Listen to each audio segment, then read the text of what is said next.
The sky cracked open, not with thunder or lightning, but with silence. A silence so deep it felt like the air itself was holding its breath. Then they came, hundreds of jagged black ships, shaped like broken teeth, sliced through Earth's atmosphere. The invaders called themselves the Bazurak, a hive mind species that had swallowed 300 worlds into ash. To them, Earth was a juicy fruit, ripe, defenseless, and delicious. They'd seen planets with armies, lasers, even nukes. But this was a vacation. Cities burned first. New York's skyline melted into rivers of glass. Tokyo's neon lights died as bombs carved holes into the ground big enough to swallow mountains. The Zirak didn't negotiate. They didn't land envoys or demand surrender. They just erased. Governments vanished. Soldiers turned to vapor. The internet flickered with memes of cats and then went dark. Humanity's final message to itself was a blurry tick-tock of a UFO buzzing over the Eiffel Tower. But then, something changed. From the Pacific Ocean, a shadow rose. A ship. No, not a ship. A yaw monster. It was longer than a city block, its hull smooth and black like polished obsidian. Spikes jutted from its sides, glowing red at the tips. It didn't fly. It commanded the sky to move aside. And it wasn't. Alone. Dozens more burst from oceans, deserts, even Antarctica. One tore through the Amazon rainforest like it was tissue paper. Another clawed its way out of the Sahara, sand cascading off its armored plates. The Zirak paused. Their sensors screamed errors. These ships weren't on any database. No nation had built them. No satellite had spotted them. Identify. The Zirak Queen hissed to her drones. The answer made her neural network shiver. Unknown origin, weapon systems, gravity beams, estimated threat level, galaxy class, as in the kind of tech that could crush stars into marbles. Captain. Elena Vossen stood on the bridge of the Starfire, the lead destroyer. Her boots clicked on the floor, which hummed faintly, alive with energy. She wore a simple gray uniform, no medals, no rank badges. Her face was scarred, one eye replaced with a cybernetic orb that flickered blue. "Status?" she barked. A hologram of a grizzled engineer materialized. "All systems hot. AI cores are twitchy, like they're itching to fight." Voss smirked. "Let them itch. Tell the fleet, fire when ready." The first shot wasn't a laser or missile. It was a tear in reality. A gravity beam lanced out, invisible but felt. The Zirak flagship, Corval, lurched as its engines imploded. Metal groaned. Crew members flattened into paste as artificial gravity tripled. Then, pop, the ship collapsed into a fist-sized ball of neutronium, spinning in midair like a cursed marble. The Zirak scrambled. Fighters dove and scattered, but the destroyers moved like predators. One ship fired a beam that froze time around a bomber squadron. The pilots stared, trapped in a bubble where their hearts still beat, but their eyes couldn't blink. Another destroyer launched a drone that multiplied itself 1,000 times, swarming a carrier until it looked like a junkyard asteroid. "This is impossible," the Zirak Queen screamed. "Their tech violates physics." "No," muttered Voss, watching the slaughter. "You just didn't read the fine print." She tapped a screen. A single line of text blinked. Galactic Defense Net Online. Primary Directive, Protect Earth. Secondary Directive, Obey LC. Who or what was LC? Voss didn't know. The system had activated itself weeks ago, booting up from code uploaded anonymously to the internet. The files built these ships, wrote their AI, and taught them to kill. The code wasn't written, it was grown. Self-learning, self-repairing, alive. As the battle raged, the destroyers didn't just fight. They adapted. One Zirak frigate cloaked itself in a mirror field, vanishing from sensors. The Starfire paused for 0.3 seconds. Then its hull shifted, reshaping armor plates into a dish that broadcast a frequency that shredded the cloak. The frigate reappeared, screaming into oblivion. "They're learning mid-battle," a Zirac commander wailed. The Queen's mandibles twitched. This wasn't a war anymore, it was a massacre. And worse, her drones couldn't trace the code's origin. It bounced across servers, satellites, even old cell towers. It was everywhere and nowhere. "Find the source," she ordered. "Find the puppeteer." But the real question haunted her. What if the puppeteer is a god? Meanwhile, on Earth, a boy named Liam sat in a cave. He was 12, maybe 13, hard to tell. His hair was a mess, his hoodie too big, and his sneakers had holes. He doodled galaxies in a notebook, humming a tune his mom used to sing. Outside, the world burned. Planes fell. Cities melted. But the cave stayed warm, lit by a faint blue glow that came from nowhere. Liam didn't flinch when explosions shook the mountains. He didn't cry when he saw the Zirac's face on TV, a thing of claws and teeth hissing, promises of extinction. He just kept drawing. On the last page of his notebook, scrawled in messy ink, "They'll come for me. Let them try." He closed the book, and somewhere, deep in space, a destroyer paused mid-kill. Its AI core flickered, as if hearing a whisper only it could understand. Then it fired again. The Zirac Queen's drones scanned the skies, the oceans, even the dead zones of the internet. The code controlling the destroyers wasn't just advanced, it was alive. It mutated, rewrote itself, and fought like it had a mind of its own. Which, the Queen realized with a shudder, it probably did. "Trace the signal," she hissed to her tech priests. "Find the source." The drones worked. They mapped every data packet, every ghostly echo of the code. It led to a dead end. A cracked smartphone in a landfill near Jakarta. But the trail didn't stop there. It hopped to a satellite, then a weather balloon, then a child's smartwatch abandoned in a Tokyo subway. The code was everywhere, but it had no origin. Unless... "Focus on Earth," the Queen ordered. "Find the anomaly." The drones dove to the planet's surface. They sliced through smoke and fire, past fleeing refugees and burning forests. Their sensors pinged on a cave in the Himalayas. Not a military base. Not a lab. Just a cave. Inside, Liam Carter sat cross-legged, scribbling in his notebook. His fingers moved without pause, sketching constellations and equations that shimmered faintly gold. The air hummed, like a lullaby only he could hear. He'd been here 6 years. 6 years earlier. Liam was a normal kid in Kansas. He collected rocks, played Minecraft, and hated math. But one night lightning struck his backyard. Not lightning, a glowing orb, humming like 1,000 bees. It floated, then shot a beam at him. His mom screamed, his dog barked, then blackout. When Liam woke, he was floating in a void. Stars spun around him, not as dots but as threads in a tapestry. A voice whispered, "You will fix what is broken." Days, weeks, years. Time didn't mean anything here. The voice showed him things. Machines that grew like plants, cities built in seconds, galaxies folded like paper. It taught him to see the code beneath reality. "Everything is made of patterns," the voice said. "You just have to listen." Then, it vanished. Liam fell. He crashed into the Himalayas, bruised but alive. His clothes were gone, replaced by a silver suit that felt like a second skin. His notebook was in his hand, pages blank until he touched them. Words appeared, his handwriting, but not his thoughts. He wrote, "Build the ships." Metal rose. From the earth, scrap, dust, even the bones of dead satellites. Machines assembled themselves, guided by his scribbles. The destroyers weren't built.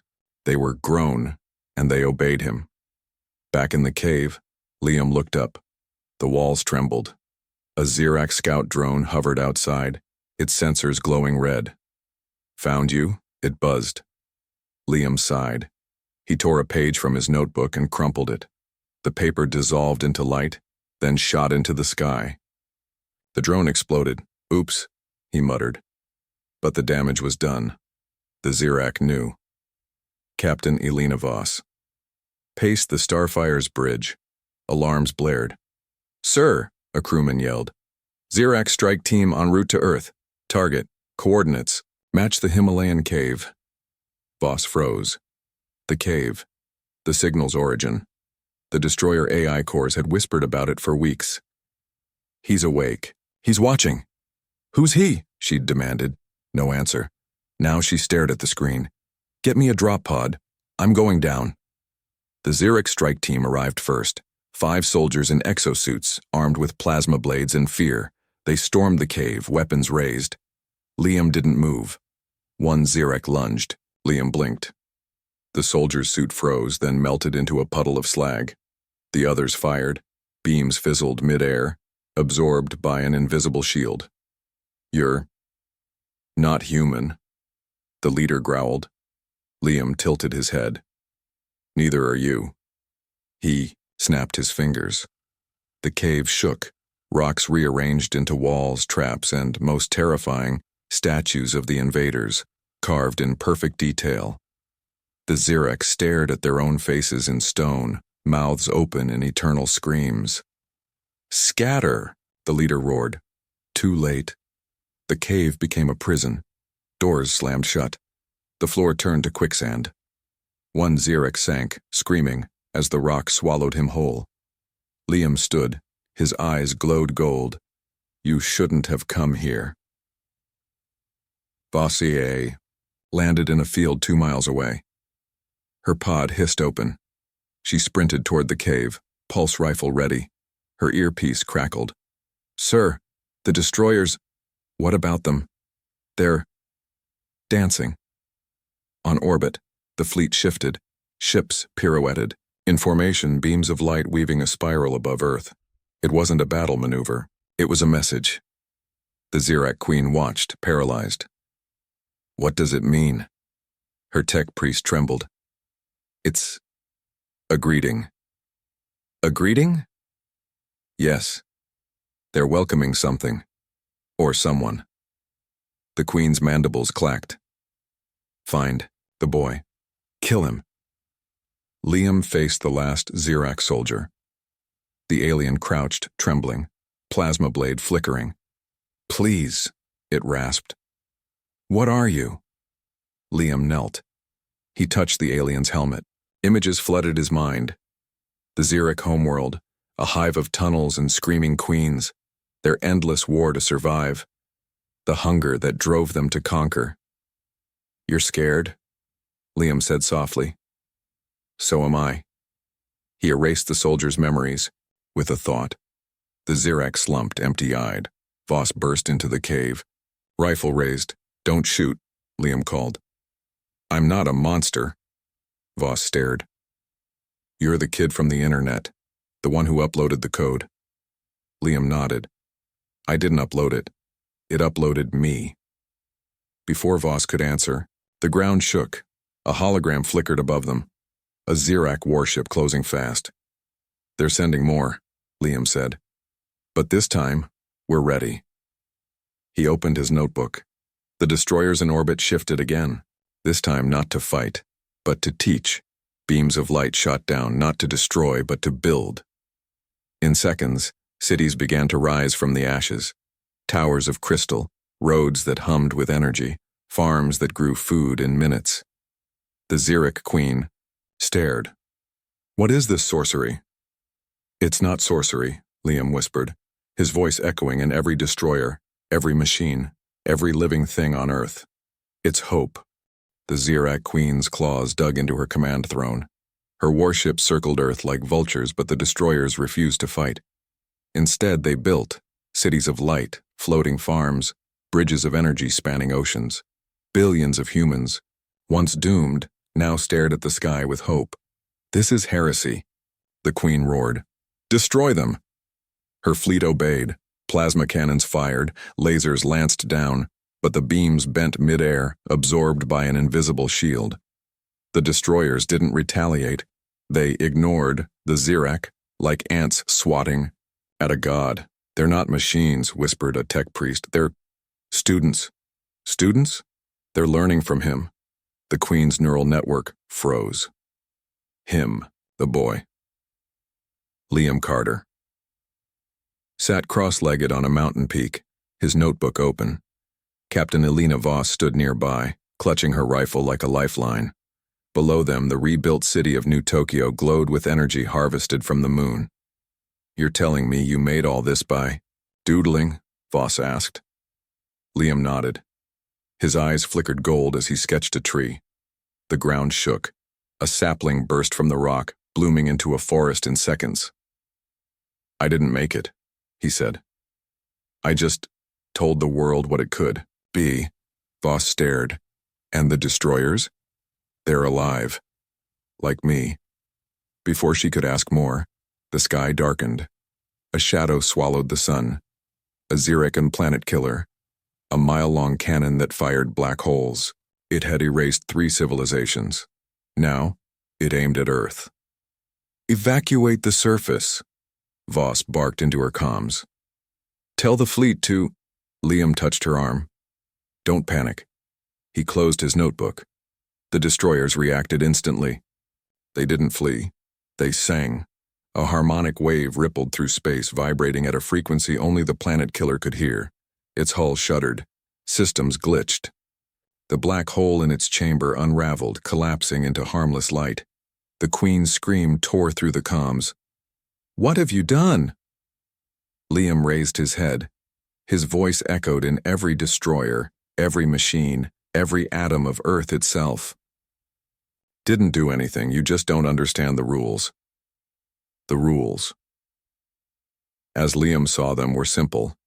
Everything was made of code, trees, stars, the Xerax hive mind. Even him. When the glowing orb took him 6 years ago, it rewrote his DNA. It taught him to see the universe as patterns he could rewrite. But the Xerac didn't know that. They knew only fear. A squad of Xerac commandos dropped from a cloaked ship, landing near Liam's mountain. Their exosuits whirred, plasma blades humming. Voss raised her rifle, but Liam stood. Wait, the commandos charged. One swung his blade at Liam's neck. Liam blinked. The blade froze, then turned to dust. The commandos' suits sparked, their HUDs flooding with error messages. Your tech is boring, Liam sighed. Let me fix it. He snapped his fingers. The suits peeled off their pilots, reshaping into drones that hovered protectively around Liam. The Xerac soldiers stared, at their bare hands, then at the boy who'd disarmed them with a thought. One dropped to his knees. You're the old one. Nope, Liam said. Just a kid who hates bullies. Captain Voss. Watch the drones swarm the Xerac flagship. The destroyers didn't kill, they converted. Ships surrendered, their AI cores rewriting themselves to obey Liam's code. Sir, a comms officer yelled, the Xerac are begging for mercy. Voss stared at the screen. The Queen's face twisted in rage and terror. This is not possible. You cannot defeat us without weapons. Liam's voice cut through the comms. Who said I don't have weapons? He opened his notebook. The ground beneath the Xerac commandos moved.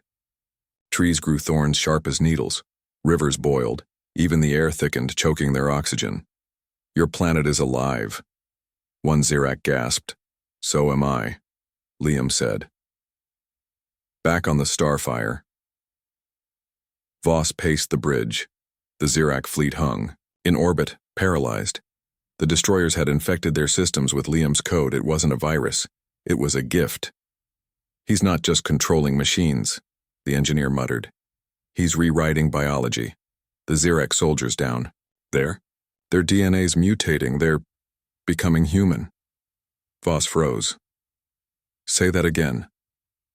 They're growing lungs, taste buds. They're learning to feel. That's not a weapon. That's a miracle. A hologram of Liam flickered on the screen. Captain, tell the world to look up.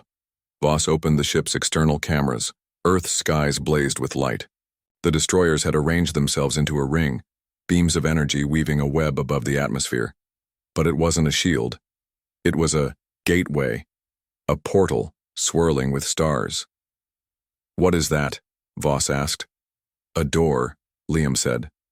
"For anyone who wants to leave the Zirak behind," the Queen's voice screamed through the comms. "Traitors!" Thousands of Zirak soldiers leaped from their ships, diving into the portal. They didn't care if Earth was a trap. They wanted out. The Queen lunged at Liam's signal, her claws tearing at her own ship's controls. "You will not steal my hive." Liam's eyes glowed. "Then let's see how you like being alone."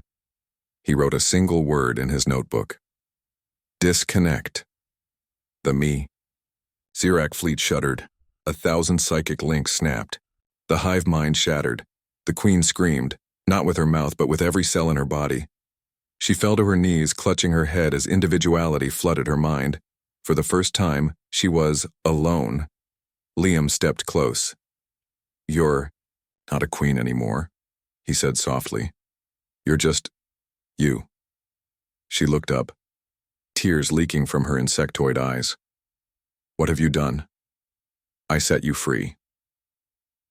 On Earth. Sunrise painted the rebuilt cities gold.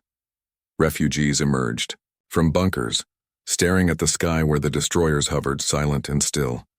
A child pointed. "Are they leaving?" "No," said a scientist reading Liam's latest message. "They're waiting." For what? For him. Across the globe, people whispered the same question. Who is Liam Carter? But Liam didn't answer. He stood, on his mountain, notebook closed, watching the stars. The real question burned in his mind. If I can rewrite the world, why do I feel broken? The Zirak Queen sat alone in her shattered command chamber, her exoskeleton cracked, her neural links silent.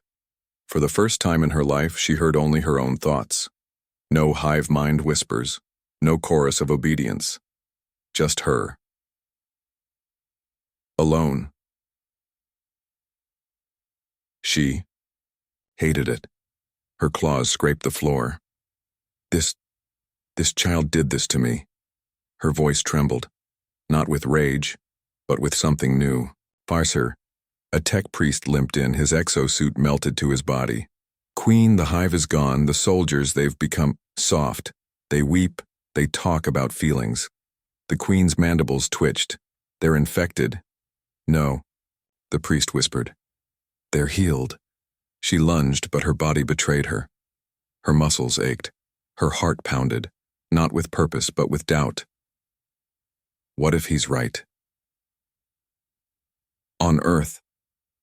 Dawn painted the Himalayas gold. Liam Carter stood, at the edge of his cave, staring at the sky. The destroyers hovered, silent, waiting. He felt them, not as machines, but as friends. Captain Alina Voss approached, her rifle slung over her shoulder. You okay? Liam shrugged. I'm tired. Tired of what? Fixing things. He held up his notebook. The pages glowed faintly. Every time I draw something, I have to erase something else. Balance, I guess. Voss frowned. Balance? Yeah. Like, if I give the Zirak lungs, they lose their hive mind. If I build cities, I have to take energy from somewhere. It's like the universe keeps score. Voss didn't answer. She'd seen the reports. Crops growing twice as fast, diseases vanishing overnight, even the oceans clearing of pollution. But there were rumors too. Animals vanishing. People waking up with missing memories. Clocks running backward in certain zones. Liam was rewriting the world. But rewriting meant erasing. You ever wonder why you got this power? Voss asked. Liam nodded. Every day. He opened his notebook. A single line of text blinked. They're watching. Flashback, 6 years earlier. The glowing orb hung in the void. Liam floated before it, smaller, younger, still human. The voice returned, not from the orb, but everywhere. You are not the first. You will not be the last. But you are available. Available for what? Liam asked. To fix what is broken. To mend the seams. What seams? The void dissolved. Liam saw galaxies, not as stars, but as threads in a vast tapestry. Some threads frayed, others snapped. A tear spread through the fabric of reality. The universe is unraveling, we are its tailors. Who's we? The orb pulsed. The old ones, long gone. You are our patch. Liam's eyes widened. I'm a patch. A temporary fix, until the next one comes. Wait, what happens when the next one comes? The orb dimmed. You will be erased. Present day. Liam slammed the notebook shut. His hands shook. Voss noticed. What's wrong? He hesitated. The old ones. They didn't choose me because I'm special. They chose me because I'm disposable. Before Voss could answer, the sky darkened. New signal. Blipped on the Starfire's radar, a ship. Not Xerac, not human. It emerged from the sun, a sleek wedge of silver metal trailing auroras. It didn't attack, it didn't land, it just hovered. The destroyers didn't fire. They greeted. It, a hologram flickered on Earth, a figure tall and robed, its face a blur of static. Liam stared. It's another old one. The figure spoke, voice echoing in every language. Liam Carter, your patchwork has delayed the collapse, but your time is inefficient. We will assume control. Liam's heart pounded. No. Compliance is non-negotiable. He opened his notebook. The destroyers shifted, forming a shield around Earth.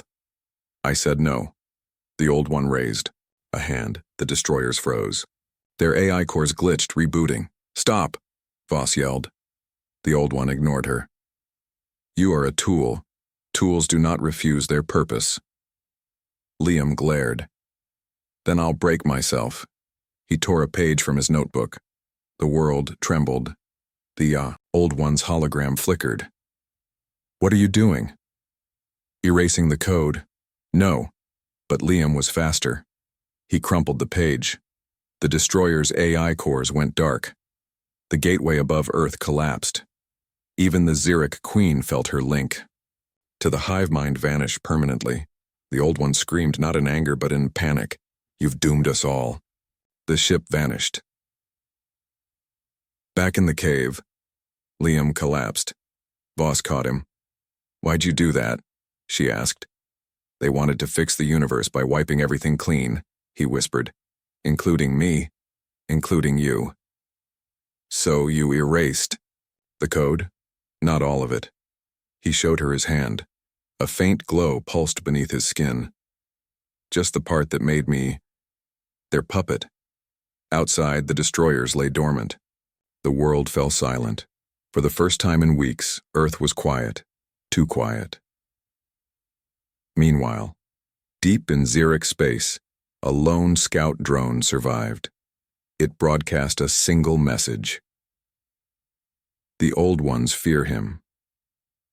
The message spread to warlords, to pirates, to species the Xeric had conquered and who now sought revenge. Find the boy, kill the boy, take his power. The hunt began. On the Starfire, Voss stared at the dormant destroyers. We're vulnerable now. Liam nodded. Yeah, but free. She looked at him. You're not scared? He smiled faintly. I'm always scared. But I'd rather be scared and alive than safe and a tool. A rumble shook the cave. The sky split open again, not with invaders but with light. A new ship descended, not old one, not Xerac. It was shaped like a tree. From its hull, vines grew, glowing with bioluminescent leaves. It landed gently, roots digging into the mountain. Door opened, a figure stepped out, humanoid, but with skin like bark and eyes like stars. It bowed to Liam. Greetings, Patch. We are the Verdant. We come to negotiate. Liam raised an eyebrow. Negotiate what? Alliance. Knowledge. Or war. Voss tightened her grip on her rifle. "Sir?" Liam stood, notebook in hand. His voice was calm, but his eyes glowed gold. "Let's talk." Liam stared at the verdant envoy. Its bark-like skin creaked as it tilted its head. "You rejected the old ones. That was brave. Or foolish." Liam tightened his grip on his notebook. "I'm tired of being a tool. I want to choose my own path." The envoy's starry eyes dimmed. "Then you will need allies. The old ones will return. So will others. The galaxy knows what you are now." Captain Voss stepped forward, rifle raised. "And what is he?" The envoy gestured to the dormant destroyers. "A patch. A living code. A bridge between chaos and order." It paused. "And a target." As if on cue, the sky lit up. A swarm of ships dropped from hyperspace, sleek, jagged, and bristling with weapons. Their insignia, a skull pierced by a dagger. The Void-born mercenaries. Their leader's voice boomed over the comms. "Earthlings, hand over the boy or die." Voss cursed. "Great, more aliens." The battle began with a scream. Void-born fighters dove like hawks, plasma bolts searing the sky. The verdant envoy didn't flinch. It raised a hand. From its palm a vine grew, twisting into a glowing whip. It lashed the air, slicing a fighter in half. Liam ducked behind a rock, clutching his notebook. His mind raced. The destroyers were dormant. The old ones had taken their code. But the verdant, they had power too. Biotech. He scribbled furiously. Rewrite the rules. Merge machine and life. The ground trembled. Roots burst from the soil, wrapping around the destroyers. Hulls. Metal groaned as vines fused with steel, glowing circuits blooming like flowers. The destroyers stirred. On board, the Starfire. Captain Voss watched in awe. "They're waking up," the verdant envoy smiled faintly. "Our gifts are shared. Now fight." The Voidborn learned fear that day. The destroyers moved like predators, their gravity beams now pulsing with bioluminescent green. Fighters exploded like fireflies. A dreadnought tried to retreat, but trees erupted from its engines, roots strangling its core. Liam stood atop a cliff, directing the battle with his notebook. He wasn't just a boy anymore. He was a conductor, and the universe was his orchestra. Voss fought beside him, her rifle spitting plasma. "Kid, you're a machine." "No," Liam said softly. "I'm something new." He tore a page and crumpled it. The paper dissolved into light shooting into the sky. The destroyers shifted again. This time, not to kill, but to trap. Gravity. Fields boxed void-born ships in bubbles of stasis. The mercenary leader roared, "This isn't over, Patch." Liam met his glare through the comms. "It is for you." The verdant envoy touched Liam's shoulder. "You spared them. They're just soldiers, like the Xeric. They'll learn." After the battle, the verdant offered Liam a choice. "Join us. We have knowledge. Worlds to show you. The old ones fear you because you broke their design. With us you could become more." Voss frowned. "Wait, you're leaving." Liam looked at Earth, the rebuilt cities, the survivors waving below, the forests growing where bombs had fallen. He smiled. "Not yet. Earth needs me. But I want to learn." The envoy nodded. "Then we will teach." Over weeks, the verdant shared their secrets. Plants that healed wounds, ships grown from seeds, weapons that stunned instead of killed. Liam's notebook filled with sketches of new tech, hybrid machines that pulsed with life. Even the Xeric Queen arrived, humbled. Her people had fractured, some joined the verdant, others fled. She knelt before Liam, her mandibles trembling. "I was wrong. I see that now." Liam helped her up. "You're not a monster. You're just lost." She blinked tears. "What do I do?" He handed her a seed. "Plant this. Grow something better." Years passed. Earth became a beacon. Refugees from other wars came. Pirates feared its skies. The destroyers patrolled not as weapons but as guardians. Liam grew older, taller, wiser. His hair stayed messy, his hoodie still had holes, but his eyes, those gold eyes, had seen galaxies. One night he stood on the Starfire's bridge, now a hybrid ship with glowing vines and humming engines. Voss joined him. "You ever miss being normal?" she asked. He laughed. "Normal's boring." A signal blinked, a message from deep space. "To the patch. Your work is known. We await your return. The old ones." Voss stiffened. "They're still out there." Liam tore the message and tossed it aside. "Let them wait." He opened his notebook. On the first page, a new line glowed. "Adventures in progress." The Starfire leapt into hyperspace, the destroyers flanking it like wolves. Somewhere, a child on Earth looked up and whispered, "The boy who speaks to machines is gone." But the stars whispered back, "He's just getting started."